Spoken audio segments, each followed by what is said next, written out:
안녕하세요. 결혼한 지 1년도 되기 전에 돈 뽑아 먹으려는 시어머니와 신우에게 질려서 이혼을 결심한 30대 여성이에요.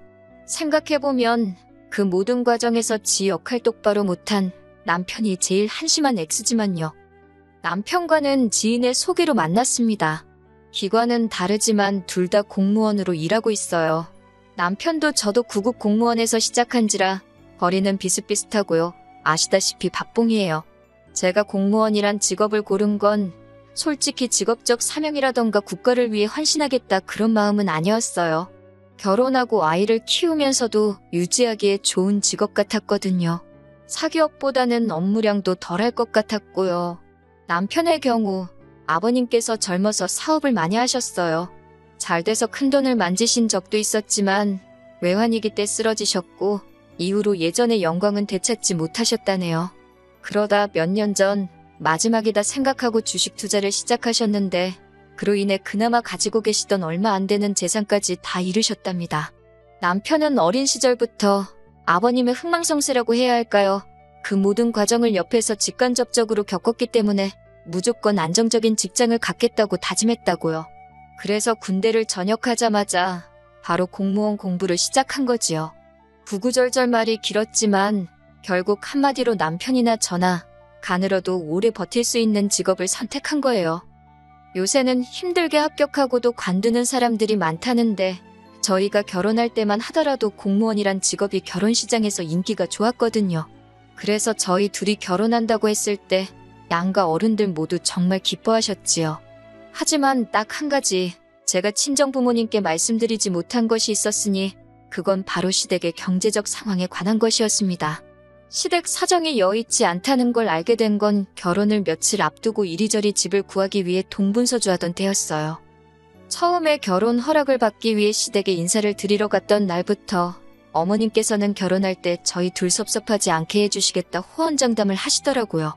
하지만 이미 남편을 통해서 오래전 아버님이 주식에 큰돈을 잃으셨다는 사실도 그래서 집안 사정이 녹록지 않다는 이야기도 들었던 상황이라 그런 어머님의 말씀을 쉽게 믿을 수 없었지요. 하지만 마음 한구석에서는 그래도 하나밖에 없는 아들 장가 보내려고 소위 따로 차신 주머니가 있으신가 하는 기대감도 있었답니다. 남편도 저랑 비슷한 마음이었던 것 같아요. 기분도 꽤나 좋은 눈치였고요. 그러다 상견례를 하던 날 저희 부모님 앞에서도 큰 소리를 치시는 걸 보곤 그때는 확실히 해주시려나 보다 생각이 들었고 정말 감사했지요. 저희가 모아둔 돈과 친정에서 보태주시는 돈 그리고 어머님이 얼마를 해주실진 모르지만 솔직히 적어도 5천은 해주시지 않을까 하는 생각에 예산을 대충 그렇게 잡고 신혼집을 알아보기 시작했어요. 그리고 결혼식을 코앞에 둔 시점에서는 신혼집으로 마음에 드는 몇 개의 매물을 두고 이리저리 비교를 하고 있었지요. 하지만 어머님께서 정확히 얼마를 언제 주시겠다 가타부타 말씀이 없으시대요. 그런데 저나 남편이나 어머님 말씀을 어찌나 믿고 있었는지 설마 하는 생각보다는 어떻게 여쭤봐야 어머님 기분을 안 상하게 할 수 있을까 그게 더 걱정이 되더라고요. 그러다 정말 이제는 결정을 내려야 된다 싶어서 남편과 시댁을 찾았습니다. 참고로 시댁도 친정도 그리고 저희 집도 다 서울에 살고 있었기 때문에 왕래하는 것 자체가 어렵고 힘들진 않아요. 시댁에 도착하니 어머님 아버님 두 분 다 댁에 계셨어요. 그런데 아버님께서는 저희가 온 걸 무척 반가워하셨지만 어머님이 보여주시는 태도는 뭔가 저희를 피하시는 눈치였지요. 그때 불현듯 불길한 느낌이 왔어요. 그리고는 아니나 다를까 어머님께서 해주기로 했던 돈은 못 해줄 것 같다 하시는 겁니다.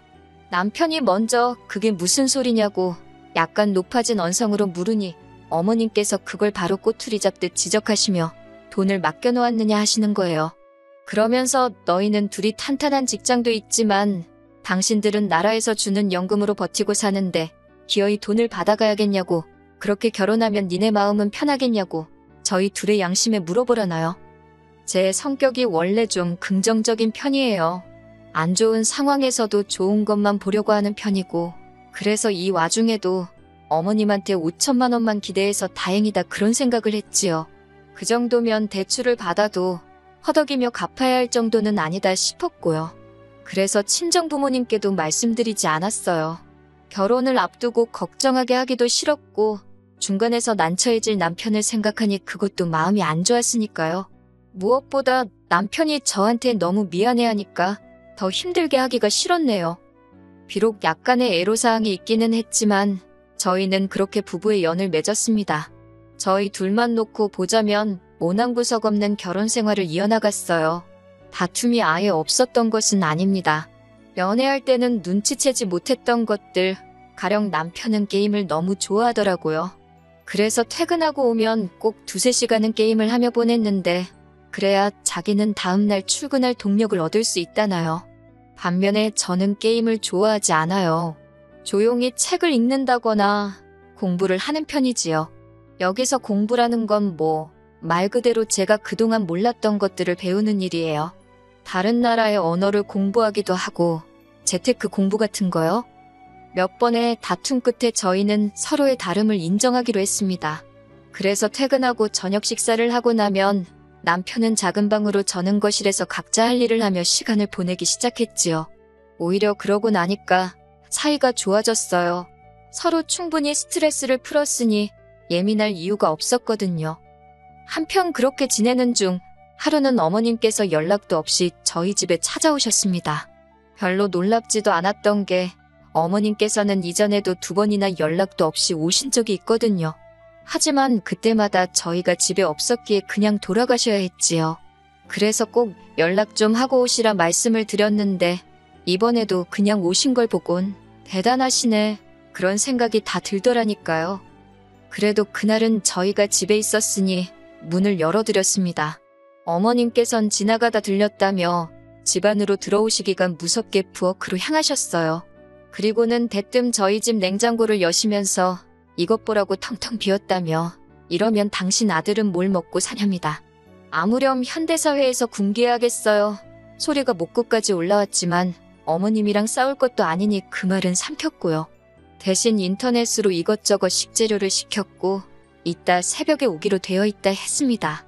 요새는 온라인 마켓도 그렇고 대형마트도 그렇고 직접 가지 않아도 다 사 먹을 수 있잖아요. 그러자 어머님께서 아무리 그래도 세상에 그런 게 어딨냐며 주부인 제가 직접 시장에 가서 보고 사야 되는 거랍니다. 남편이 먹을 건데 남이 무슨 짓을 할 줄 알고 인터넷으로 먹을 거를 사냐고요? 아무렴 침이야 뱉겠어요. 그 소리도 하고 싶었는데 제가 그냥 그렇게 시장에 다니고 할 시간이 없다고 했습니다. 퇴근하고 언제 장봐와서 다듬고 차리고 하느냐고요. 그러자 어머님께선 대뜸 저더러 결혼했으면 살림이 먼저지 공부고 나발이고 그런 건 할 시간이 있고 장보러 갈 시간은 없냐는 겁니다. 여자는 원래 결혼하면 남편이 1순위, 시댁 식구들이 2순위 그렇게 돼야 하는 법이라면서요. 당신도 여자고 딸도 있으면서 어떻게 저런 소리를 아무렇지도 않게 하시나? 신기하대요. 한편 그 와중에 제가 공부하는 건 또 어떻게 아신 건가 싶어서 남편을 쳐다봤어요. 그러자 남편이 나중에 그러더라고요. 제가 공부하는 게 대단해 보여서 신우한테 이야기를 했는데 그 이야기가 어머님한테 들어간 것 같다고. 아무튼 그래서 공부랑 장 보는 건 별거고 그러면 게임하는 어머님 아드님이 장을 보는 게 더 맞겠다 했습니다. 남편은 차를 갖고 출퇴근을 하고 저는 대중교통을 이용하고 있었으니까요. 제가 남편더러 어머님 말씀 들었냐며 앞으로 쓸데없이 집에 와서 게임 같은 거 할 생각 하지 말고 집에 올 때 시장 들려서 장 봐오라고 했어요. 그러면 밥은 내가 차려주겠다고요. 어차피 저는 요리하는 건 좋아해서 밥은 늘 제가 했고 뒷정리는 남편이 했는데 남편 일거리만 늘어난 거예요.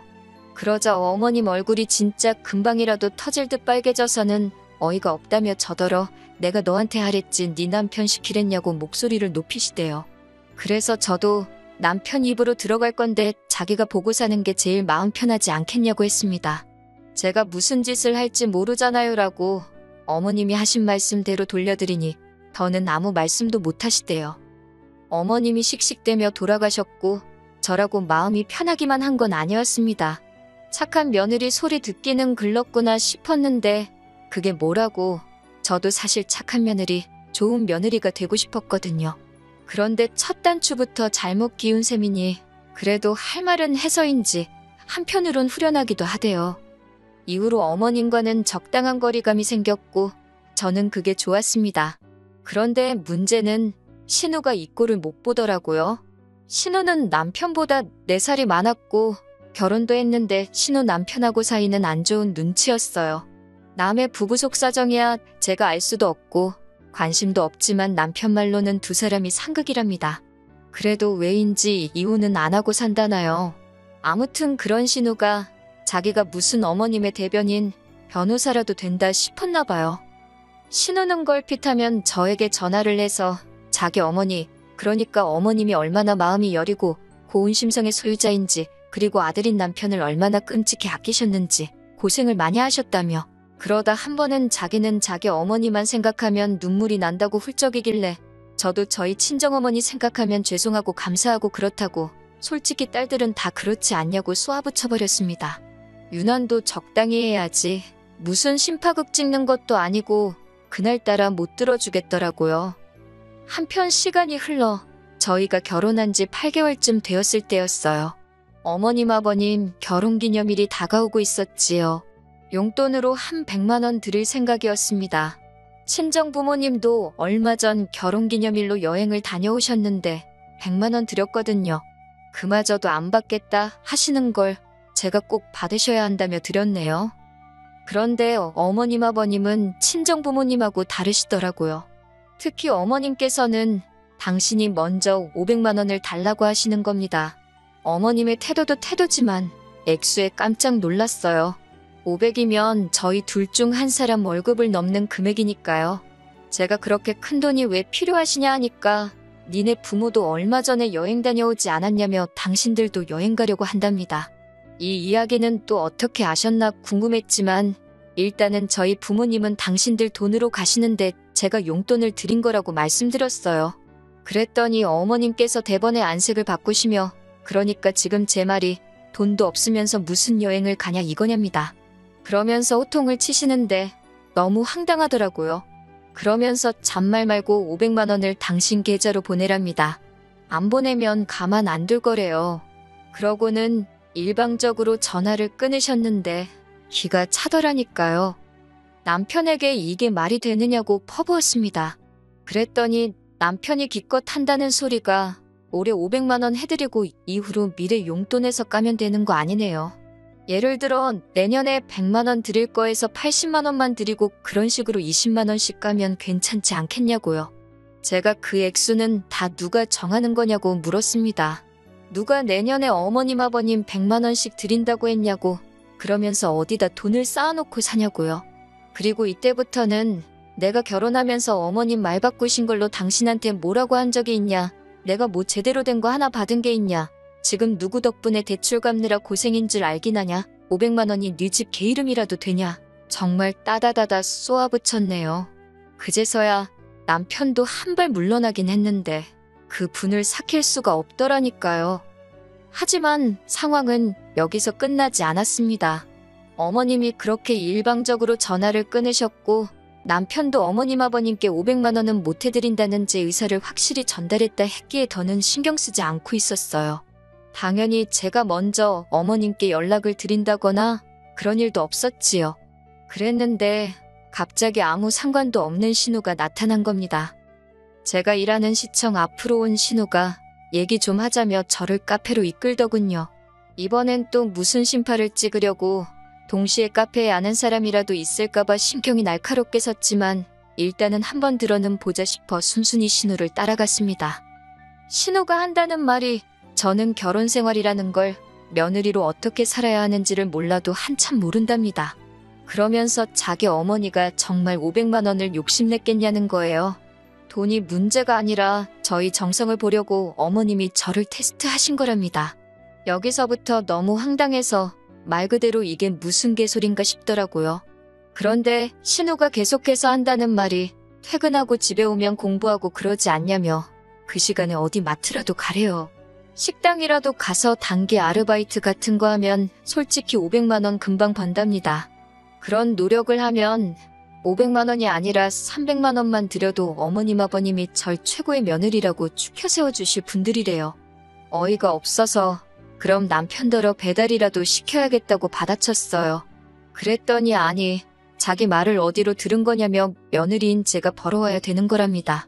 시부모님을 향한 제 효심을 보고 싶으신 거래요. 말 같지도 않아서 아니 효도를 받아도 어머님 배 아파 낳은 자식인 형님이나 저희 남편한테 먼저 받으셔야지 왜 나한테 그러느냐 했어요. 그러면서 어머님 아버님 자식들 다 눈뜨고 버젓이 살아있는데 왜 저더러 고생을 대신하길 바라시는지 모르겠다. 저희 친정부모님은 하나라도 더 해주고 싶어 하시는데 어머님 아버님은 특이하시다고 그랬지요. 그랬더니 신우가 갑자기 네가 그렇게 잘났냐? 니네 부모가 그렇게 돈이 많냐 하면서 불같이 화를 내더라니까요. 그런 신우를 보고 있으니 저도 너무 화가 나서 신우한테 더는 할 말이 없다고 쪽팔린 줄 알라고 한마디 남기고 먼저 자리를 떴네요. 집에 오니 남편이 거실에 있었는데 표정이 밝지가 않더라고요. 그새 신우가 일렀구나 싶었지만 표정이 왜 그러냐 하고 묻지도 않았어요. 그랬더니 입이 근질거렸는지 남편이 먼저 오늘 자기 누나 만났냐고 묻대요. 그래서 만났는데 헛소리를 하더라고 나한테 투잡 뛰어서 어머님 여행비를 벌어오랬다니까 그런 말이라도 알겠다고 하지 그랬냐고요. 순간 저는 제 귀를 의심했습니다. 그러면서 남편이 한다는 말이 저번에부터 어머님하고도 그렇고 왜 윗사람들이 말만 하면 무조건 싫다 못한다 그러냐나요? 그래서 그러면 당신은 지금 어머님이나 신우가 나한테 말이 되는 걸 할 수 있는 걸 시킨다고 생각하는 거냐고 따졌습니다. 그랬더니 남편이 한다는 소리가 현명한 여자는 이해심이 넓대요. 이렇게 집안에 큰 소리 날 일이 없게 한다나요? 결국 그날 저희는 이혼 소리가 오갈 만큼 크게 다투고 말았지요. 그리고 그날 다툼으로 저는 생각지도 못한 남편의 속내를 알게 되었습니다. 남편 역시 어머님과 마찬가지로 제가 책을 읽고 공부를 하며 제 시간을 갖는 게 마음에 들지 않았던 모양이 돼요. 다른 집 여자들은 남편이 퇴근하고 오면 저녁 차려주고 남편 쉬는 동안 집안일도 대신 한다는데 저는 유별난 것 같답니다. 자기가 마음 편히 쉴 수가 없대요. 그래서 남편더러 기억상실이라도 걸렸냐고 우리 맞벌인 거 까먹었냐고 그러면 나도 공무원 때려치게 당신도 다른 남자들처럼 한 달에 1,000만 원씩 벌어오라고 했습니다. 그러다 냉전 상태로 들어갔어요.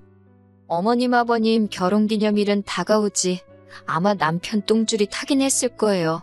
하지만 다 자업자득이다. 이제 그나마 100만 원 드리려던 것도 괘씸해서 한 푼도 안 드리기로 마음먹었지요. 그리고 뭐 남편도 자기 비상금 정도는 있을 거란 생각도 있었고요.